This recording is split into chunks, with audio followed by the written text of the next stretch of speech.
Okay, welcome everyone to this journal club. Today we have Dylan Zeiss from Waters/Microsep to present to us. As you can see on the screen, it is on the MRT-MS, which is basically the new technology in the high resolution mass spectrometry. So just to give some background on our speaker today. So Dylan completed his undergrad and postgraduate studies at UJ, obtaining his Ph.D. in biochemistry with a specialization in plant metabolomics and analytical chemistry. During that time, he's published several articles in internationally accredited journals. Following his studies, he's moved into industry following the Waters division of Microsep as a high-resolution MS application specialist in their team. And his expertise is focused on LCMS-based metabolic profiling applications. So he is basically an LCMS specialist expert. And he is going to share today on what is new in this field from the Waters group. So I'm going to hand it over to you, Dylan, and yeah, enjoy. Thank you very much, Prof. Mason. And good morning, everyone. It's great to be here. So a few weeks ago, I was just requested to do a talk just to showcase novel technology and advancements that we have now seen in the field of mass spectrometry. And at least from Waters, we've had a long history of innovation and pioneering new research. And today it's my great pleasure to obviously introduce the next generation of qTOF mass spectrometry, the new instrument, which is known as the Xevo MRT. This instrument was recently launched in June 2024 this year at the ASMS conference to showcase the advancements that have been made in the field of mass spectrometry over the past decade, 2 decades. Let's just see if my laser's here. So in recent years, we've had several specific challenges that arise in the field of metabolomics research. These being that scientists are seeking to comprehensively analyze metabolites within ever more increasingly complex matrices, and one obviously from that to obtain high quality and consistent data that can be scaled for high throughput. Obviously improving the overall efficiency and productivity in the laboratory environment. Simply put, we as scientists want to process more samples in less time. Next, obviously, the analytical platform that we use for these types of analysis should facilitate the identification of our biomolecules. And with this, the instrument itself should have adequate levels of mass accuracy, mass resolution, speed, and sensitivity to accommodate our needs. Then, moving from there, once we've acquired our data, we should have some sort of efficient manner of processing our data to link our results back to the biological relevance. And obviously, for this to happen, we need a seamless data processing pipeline for the conversion of our raw data to various different software platforms that we use for our analysis. So to address these challenges that many scientists have told us about, Waters has developed our newest instrument, the Xevo MRT. Quickly running through some of the Xevo MRT's key attributes and then explaining why these are so relevant in the field of metabolomics. Firstly, the MRT is what's known as a multi-reflecting time-of-flight MS with a very small carbon footprint compared to a lot of its predecessors. As you can see with the image, it can fit onto a benchtop, quite small for its size. That being said, for its size, surprisingly, it is able to obtain very high levels of routine mass accuracy, being able to achieve levels well below 500 parts per billion, whilst maintaining exceptionally high resolution levels. Another amazing technological advancement is the MRT's ability to maintain its mass accuracy and resolution at scan speeds of up to 50 hertz, and then obviously in MS mode that can be doubled. For those in the audience that are a bit confused by hertz, we can think of it as the number of scans per second. So rather than saying 50 hertz, we can say it is able to achieve 50 scans per second, which is quite amazing. And then finally, the Xevo is able to achieve 5 orders of in-spectrum dynamic range as a standard, being able to push a theoretical 6 orders of dynamic range, starting to challenge the triple quadruple instruments. Let me just see something here. Okay, it's fine. So the Ziva MRT is truly a next generation high resolution MS, and it got to this point by inheriting the best qualities and attributes of its predecessors, both triple, quadruple, and qTOF instruments alike. And in this case, it does combine the high sensitivity, the stability, and the quantitative capabilities of, in this case, our Xevo TQ Absolute system, which is a triple quadruple system traditionally used for quantification and MRM type analysis. And a lot of the features were then combined with the innovative multi-reflectron technology that was pioneered in the Select Series MRT instrument, which was also recently released in ASMS 2021. And it's the combination of these two instruments that really enable us as scientists to analyze our biomolecules with a high degree of mass resolution, as well as parts per billion mass accuracy. But what do I mean when I refer to multi-reflectron technology? Adding lots of numbers and figures, values is all good and well, but what does that mean when it comes back to the biology? So for that, I'll move it back a bit into basics of time-of-flight MS. So traditionally, we have a time-of-flight system is composed of a pusher, high-field pusher system. We have our flight tube, which is put under vacuum, and we have a detector. And in time-of-flight MS, our ions are pulsed into this vacuum where they separate based on what's known as their mass-to-charge ratio. They strike the detector, and we obtain a signal to show what molecule it is and in its relative abundance. Obviously, keep in mind that in time-of-flight MS, the flight time of your ion is proportional to the length of the flight path, shown here, as well as its square root to its mass-to-charge ratio. Well, that's very confusing. In very basic terms, if we make the flight path longer, if we make the TOF longer, we get more resolution, we get more mass accuracy, and our results get better. So in modern time-of-flight instruments, we have obviously extended the time-of-flight tube by creating what's known as this V configuration and minimize the turnaround time, where we've implemented what's known as these high voltage reflectron grids, which is used to rebound the ions to our detector. By doing this, we can, I want to say, artificially lengthen the time of flight path without physically increasing the size of our instrument and getting better resolution from this. Obviously, this can be taken one step further, creating what's known as the W configuration, where again our ions traverse, move into the reflectron grid, are rebounded, but in this case they are again reflected back into a reflectron grid after being passed through a small ion mirror for a second pass.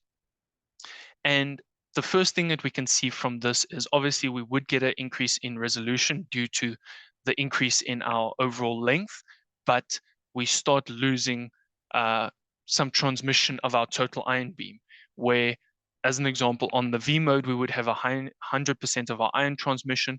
Moving to our W mode, we would get a 92% transmission, already experiencing some ion loss.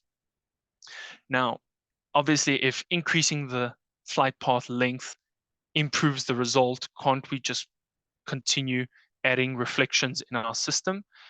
Well, this is now where we have a limit to how long our flight paths can be. And this is associated with the problem of ion packet divergence, which is due to the ion spread and is a performance limiting factor because most of our ion beam is drastically lost. As we increase the number of reflections in our TOF system, we can see our transmission, I want to say, almost exponentially starts dropping.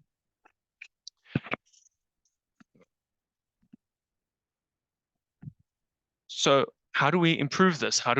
What's the way of going forward from this?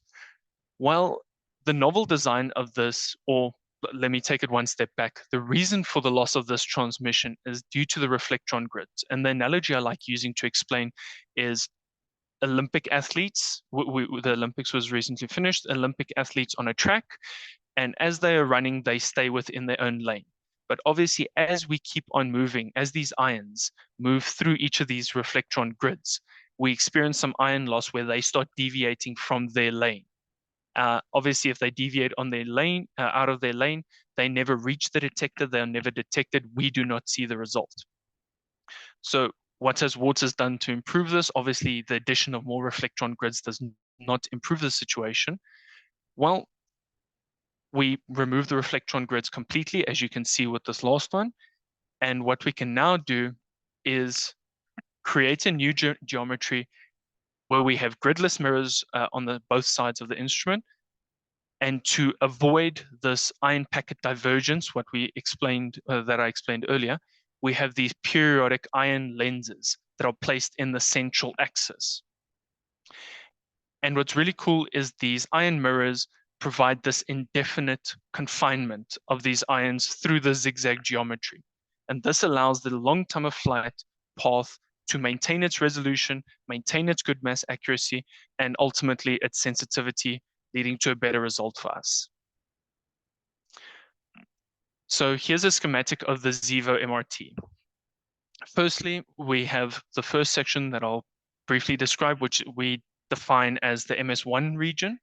And with the MS1, we've incorporated many of the traditional hardware from the TQ Absolute system. This would include the universal ion source design, which is used for ionization of our molecules so that they can be accelerated into the mass spectrometer.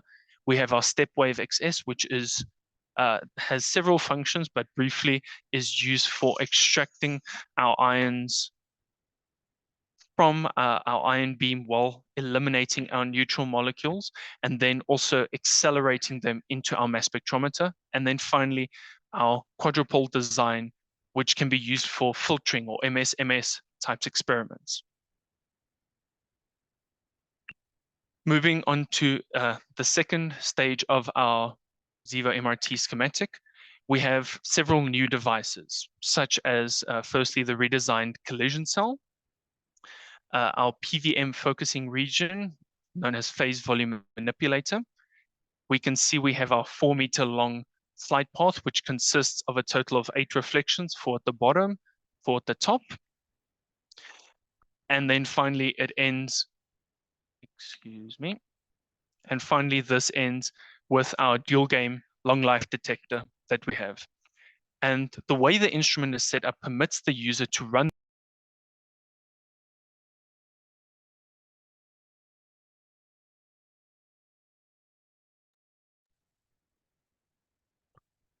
Not good. Oh, we lost Dylan.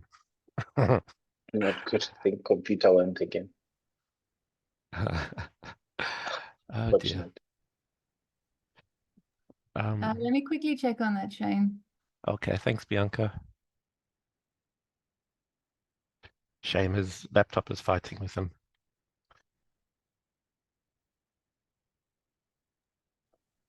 While we wait for Dylan, there he is. I think he's coming right back. Hope it was a Zoom issue.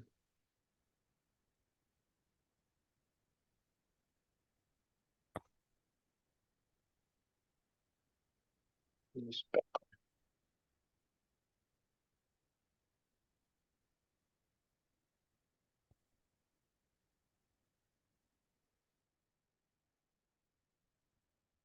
Welcome back, Dylan.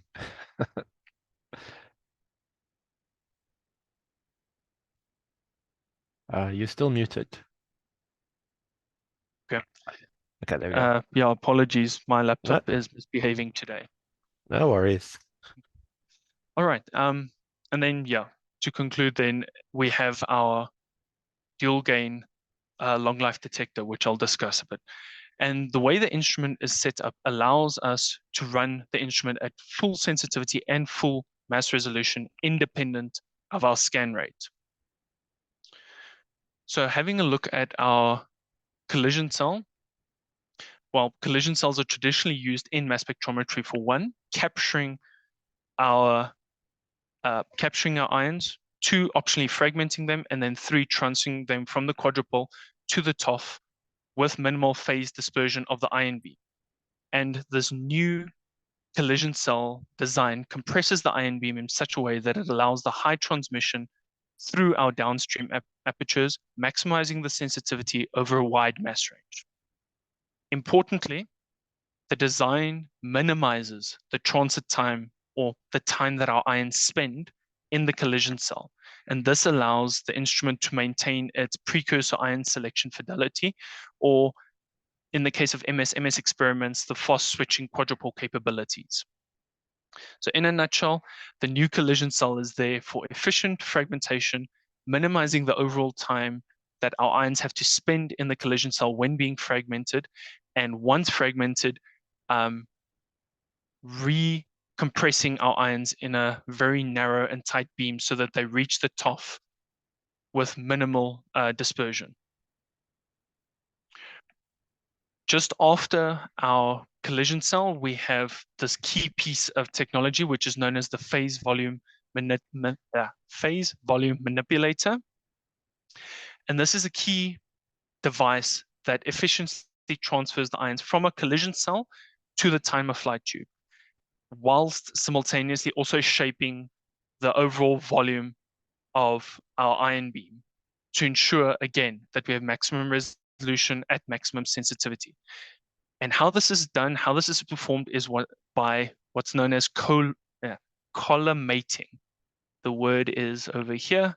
I always get stuck. By collimating the beam to enhance the overall focus.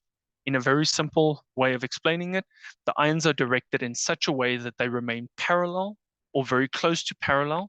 This reduces the overall spread or the divergence of the beam, meaning that the ions are less likely to spread out as they travel once in the time of flight tube. Again, the use of the PVM, this piece of technology, is the exact reason why we no longer need a separate resolution or sensitivity mode. Typically, or historically, with older instruments, we would have this balancing act between overall sensitivity levels and resolution. If we would opt for resolution, being able to pull out ions that are very closely related in their mass to charge ratio, we would opt for the resolution levels.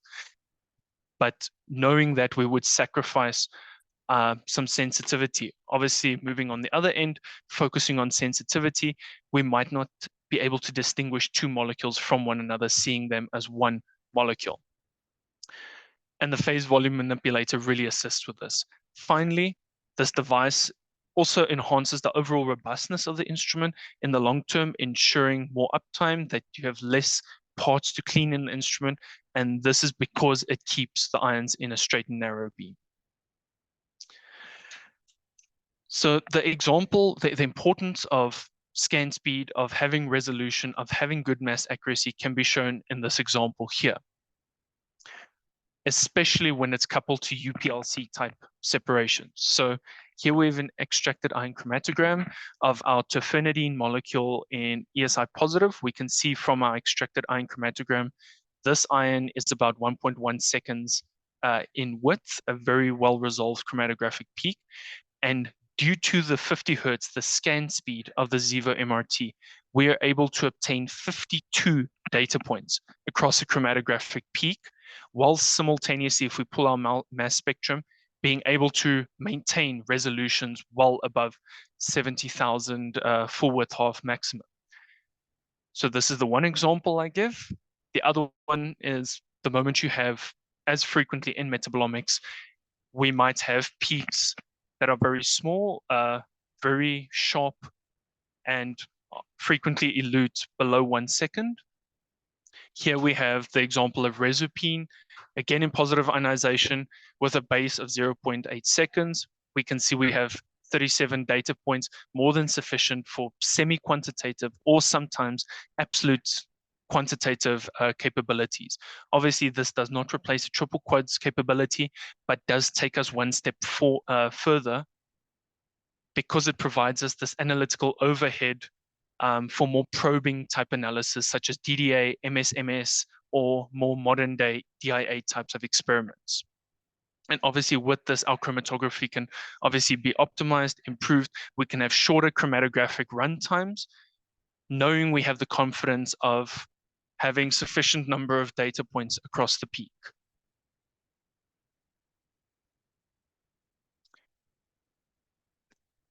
Having a look at the TOF's design, the MRT, as said, is equipped with a gridless 4-meter long flight path that consists of the 8 reflections. The very cool part about this is that those 8 reflections, this 4-meter long flight path, can be confined in less than a meter, obviously moving from width and height, but still allows us to obtain resolution levels above 100K.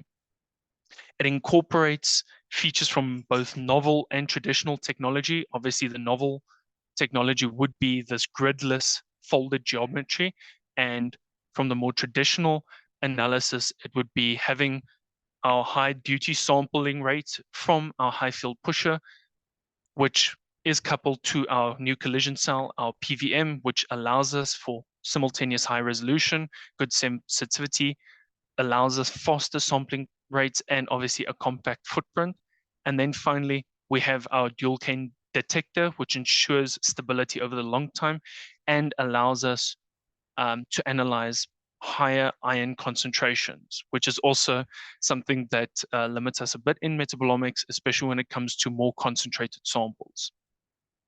So this is a quick schematic just showing the way the detector system can be set up. So it is what's known as a dual orthogonal long life detector, and it is split up as an ADC and GPU combination, where as the instrument is busy acquiring data, let's say this is our detector output, if it determines that the ion intensity is well within range, it opts to go with the high gain. It monitors the overall signal intensity that we get, and if it determines that the intensity of our ions is still within region, it opts to go with the high gain data, and it combines that. Should we find that at some point we have a really concentrated sample, a co-eluting peak that's really intense, it can then switch from the high gain to the low gain channel, where it attenuates or artificially attenuates some of the ion beam. And this allows it to obviously protect the detector from damage while simultaneously allowing us to still record that intensity. Finally, that data gets combined and we obtain our TOF spectra. Using this high-low gain combination enables us to theoretically achieve a dynamic range of 6 orders of magnitude per second for more MSMS or semi-quantitative types experiments. And again, to demonstrate the robustness, the overall reproducibility and the robustness of the instrument, here's an example from lipidomics analysis where we ran a batch of 500 injections using what's known as the EquiSplash standard from Avanti. It's just a lipid standard that was used. And in this case, we were monitoring for this C18 lysophosphocholene molecule. And we can see over the 500 injections, we get very good peak reproducibility across the injection numbers, having a total RSD of 6%. And obviously, moving back to the metabolomics, that is very important to have, because oftentimes in metabolomics experiments, we are looking for biomarkers or candidate biomarkers to help us detect or determine some sort of disease state or phenotypic state. And we would like to think that it would come down to the presence or absence of certain molecules, but oftentimes that is not the case. And we have to rely on overall changes in sensitivity or cellular abundance, the overall changes in our peak abundance. And with that, having an instrument where you can be confident if you inject the same sample 500, 1,000 times over that you would get the exact same result, gives you that confidence to know that when you run a full analytical workflow, that if you get changes in peak area or overall peak abundance, that could also be an indication of a disruption in a metabolic pathway that could be considered a candidate biomarker for further research. So that's the Xevo MRT side. That includes all the overall attributes and the new technology that's been implemented. But obviously, that's only one half of the puzzle. The other half would include the informatics that we apply, the way we go about processing our metabolomics, lipidomics data. And with this, here just on the left side over here, I just provide not just an overview of the technology or the enhancements, but a full workflow that can be used in metabolomics analysis. Obviously, incorporating the chemistry and consumables, using Acuity Premier technology from the chromatographic system to ensure we do not get carryover as we analyze our samples, as well as our Xevo MRT instrument, which allows us faster acquisition speeds, giving us that resolution, giving us that mass accuracy. The Xevo MRT instrument is operated using the new Waters Connect software, which is our newest platform. And over the past year or so, Waters has undertaken a great deal of work to make Waters Connect even more productive by developing new apps. A few of them are already out, such as the Sample Submission Acquisition Method Editor, LCMS Toolkit. And for the older generation students, from my side, a lot of my PhD or my research work was done on MassLinks. Old habits die hard. MassLinks was a very good software to use, very efficient. It didn't have a high learning steep learning curve. And a lot of the elements that are in MassLinks, those elements that make it convenient or useful, friendly to work with, Waters have now tried to incorporate into the Waters Connect software to add more familiarity and convenience to it.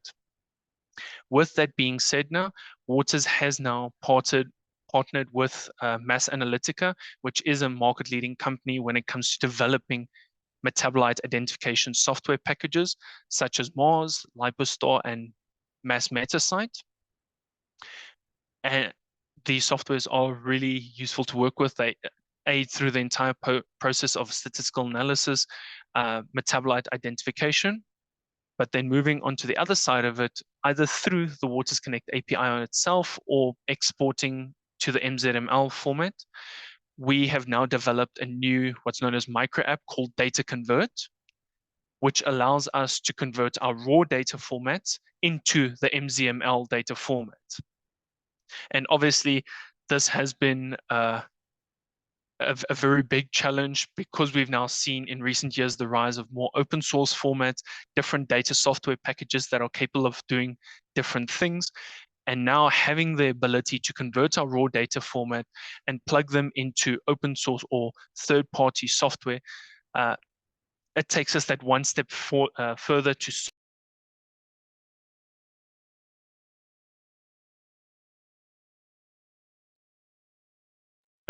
Dylan needs a new laptop. He does. He does. While we wait for him to log back in, please register for the Metabolomics Symposium that's happening on the 17th to the 18th of September at Florida, the UNISA campus, science campus, if you haven't done so. I'll share that information in the chat. Where is Dylan?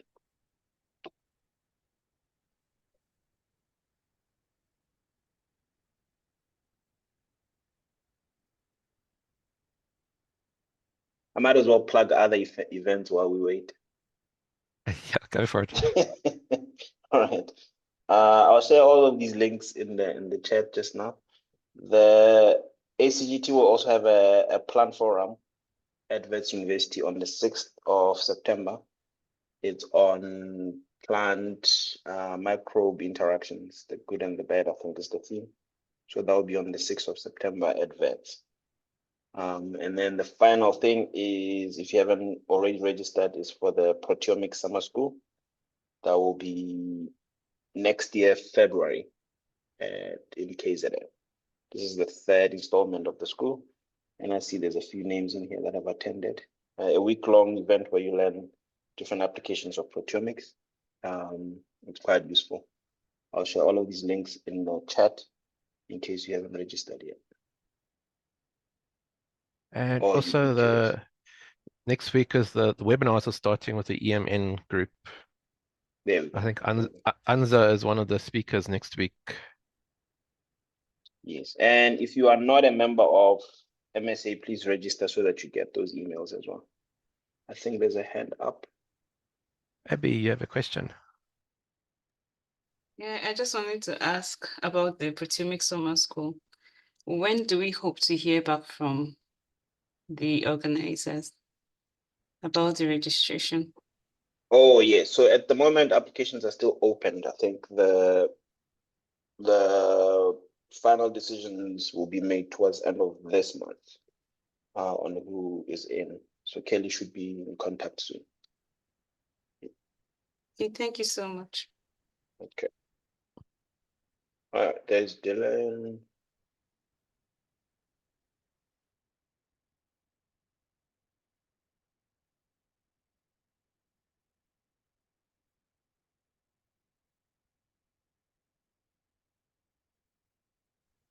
Okay.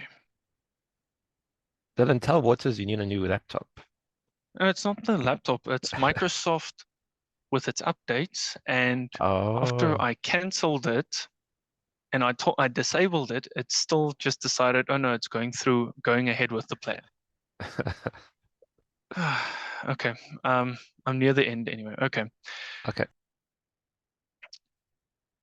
So where was I?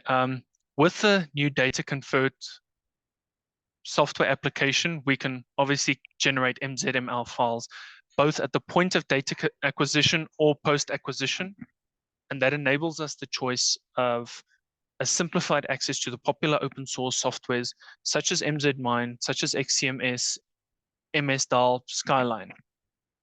And this is really a step forward to solving that original challenge that I mentioned of having the seamless integration of our technology and informatics platforms. So the data convert application is what's known as a little applet that shows up on Waters Connect. And it allows us to convert our Waters data, the generic raw data format, to MZML and gives us a bit more flexibility to the process. A few of the features of the data convert application is one, that the data is holistically converted correctly from raw to MZML format. I have heard in the field that there are several formats, several data formats that do not always convert correctly. Obviously, that has now been solved.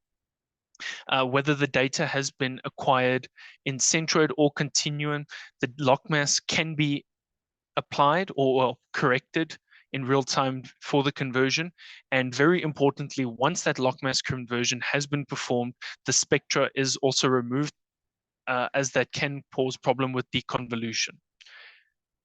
An additional parameter is that different types of MS experiments, such as DDA or MS-MS spectra, can be merged correctly in an MZML format without causing issues. When it comes to the import and third-party software, I know there was a bit of a trouble doing that import with MZMine. And then again, as said, the conversion from raw to NZML format can be performed in both Centroid and Continuum data formats. And then I'll leave this slide up just for a little bit because I know there might be people curious to take a snap of this QR code. So for both Waters Connect and MassLinks workflows, Waters has now created applications that can use or facilitate this conversion to MZML format. Obviously, from Waters Connect side, I have now mentioned this Data Connect application, which supports this conversion in whatever way format is required. But obviously, for our MassLinks users, we still have what's known as, I believe it's Data Connect application, the Data Connect application, which is currently available on the Micro App Store. It feeds into MassLinks and allows you to convert your existing raw files into MZML. And this works for MS, MS to the E, DDA, as well as ion mobility enabled types of experiments. So to conclude, the various performance attributes, we have a new instrument, the Xevo MRT. Its key performance attributes include its resolution, mass accuracy capabilities, as well as the overall sensitivity that it can achieve due to the resolution it can generate at the various scan rates. These attributes are the result of the new enhanced technological capabilities, which include the collision cell, the phase volume manipulator, which I've left out there, the MRT having that multi-reflectron technology, as well as the dual gain detector. And then finally, from a software perspective, Waters has now partnered with Mass Analytica. We do have several new software platforms, software tools that can be used for metabolomics type analyses, even lipidomics type analyses. And then we do have now the data convert application, which makes data more accessible by converting to the universal MZML format.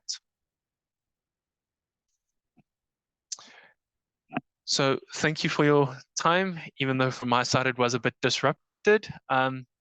For those interested, perhaps brushing up on your MS fundamentals, there is a mass spectrometry primer guide that is available on ResearchGate that can be accessed. And if you're more interested or curious about multi-reflectron technology, Waters has published an article in the Journal of Mass Spectrometry, which you can read about using that reference there. Thank you very much. Thank you so much, Dylan. Also for getting through all the technical difficulties and persisting through that presentation. It was an awesome presentation. Yeah, so to open up to the audience, I'm sure there must be some questions to ask Dylan. Are there any questions? You can either raise your hand, you can ask verbally, or you can ask in the chat.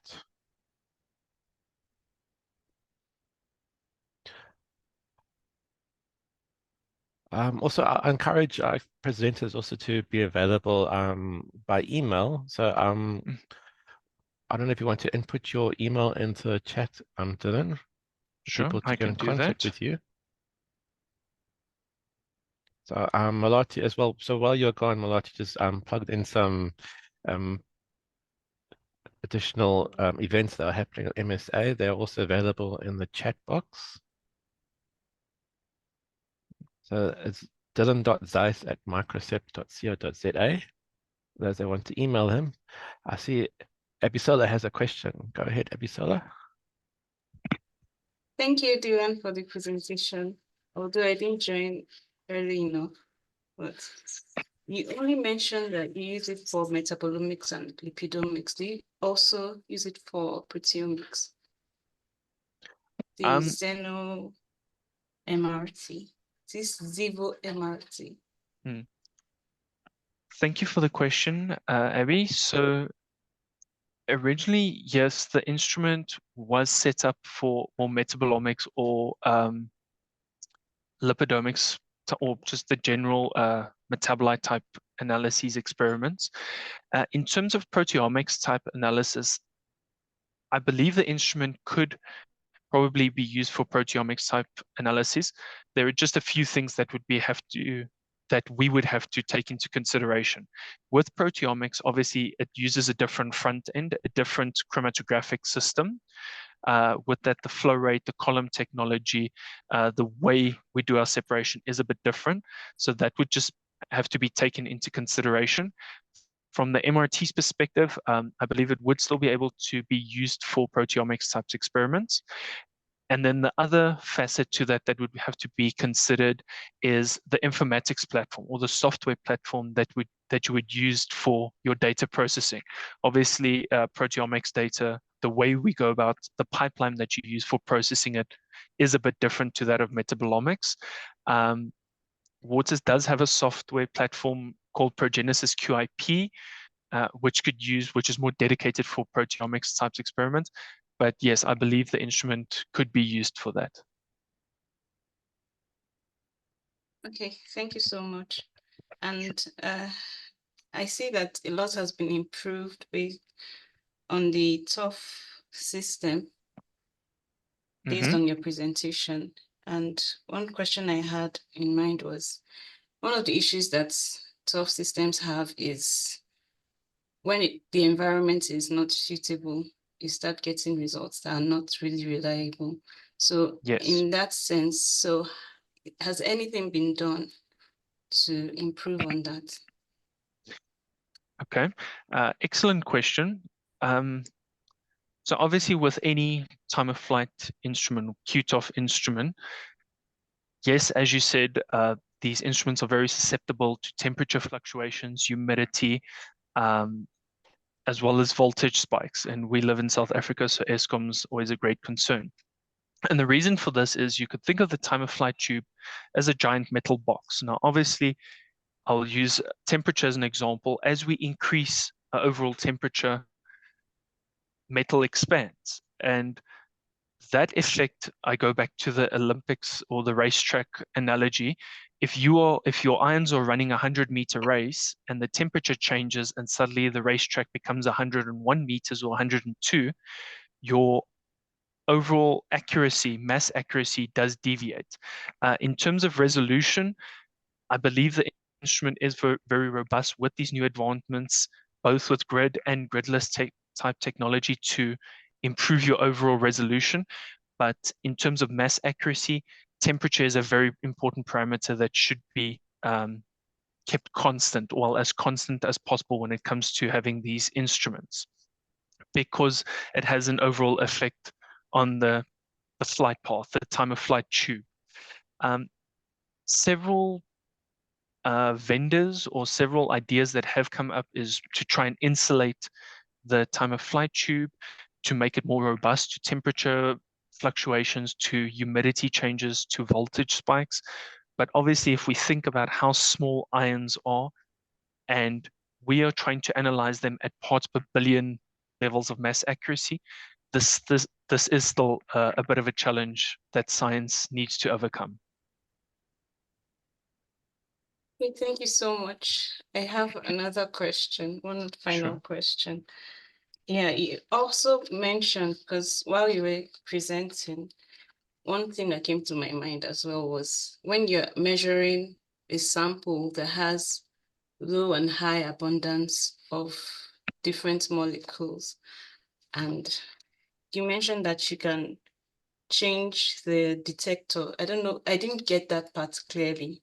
Is it that you can change it in such a way that you can measure both high and low gain molecules, or you have to set it in such a way that when you want high abundance molecules, you set it in that range, or low abundance molecules, you set it in a specific range? I really didn't understand what you explained there. Okay, so this comes back to the topic of dynamic range, your overall dynamic range. That is the analytical chemistry definition of it, but a more common way I would explain it to my customers is your cellular abundance. If you look at any type of cell, obviously you would expect that you have certain metabolites that are higher in cellular abundance or molar concentration than others.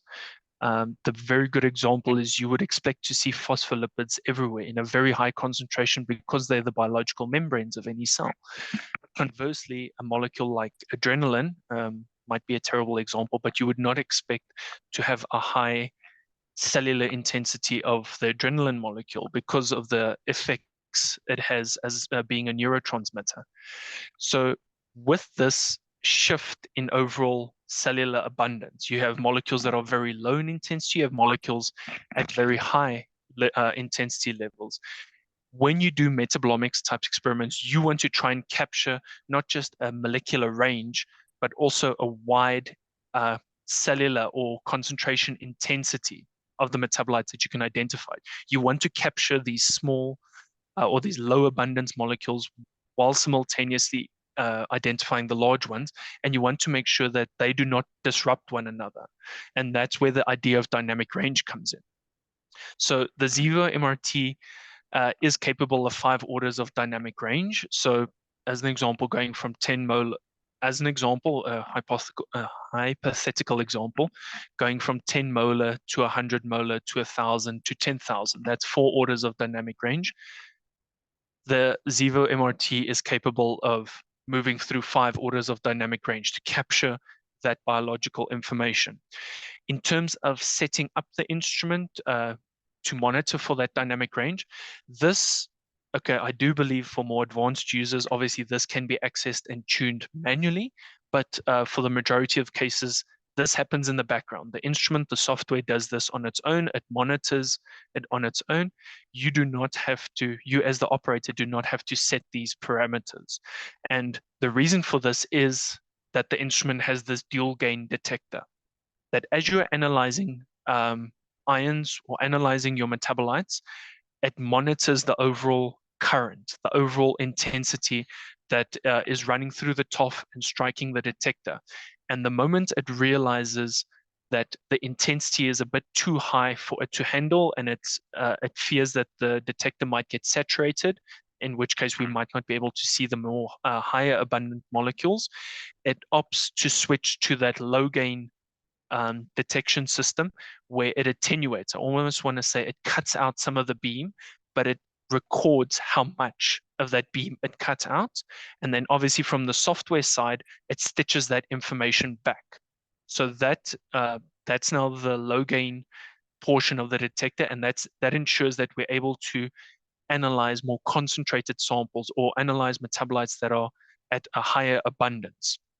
Obviously, on the other side of the spectrum, if we're focusing on molecules that are very low in abundance in our sample, that is now where the high gain portion of our detector comes in, where it can now focus on those small molecule intensities. Ultimately, culminating this together, you get a chromatogram or an LC-MS dataset where you can see the various cellular concentrations of different metabolites. All right, thank you so much.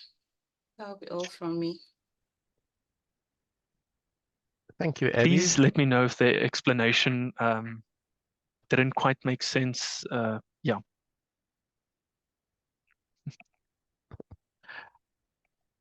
Are there any other questions for our speaker? Please don't be shy.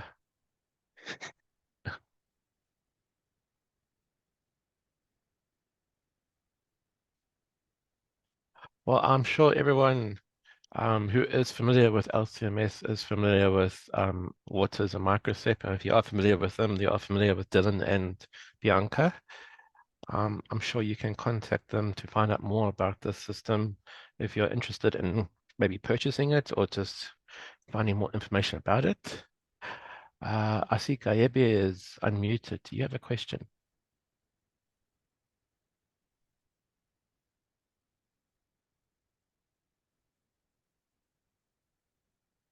Gaebe?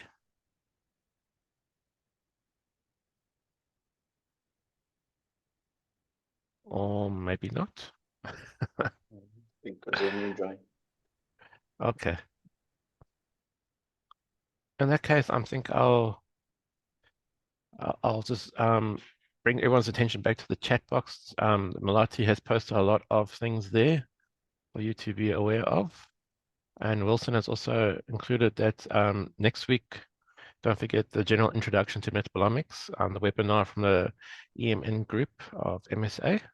As you can see, there's a lot happening with MSA now in the next couple of weeks and months. So there's a lot of interesting things happen. So thanks again, Dylan, so much for presenting to us. We appreciate your time and your expertise.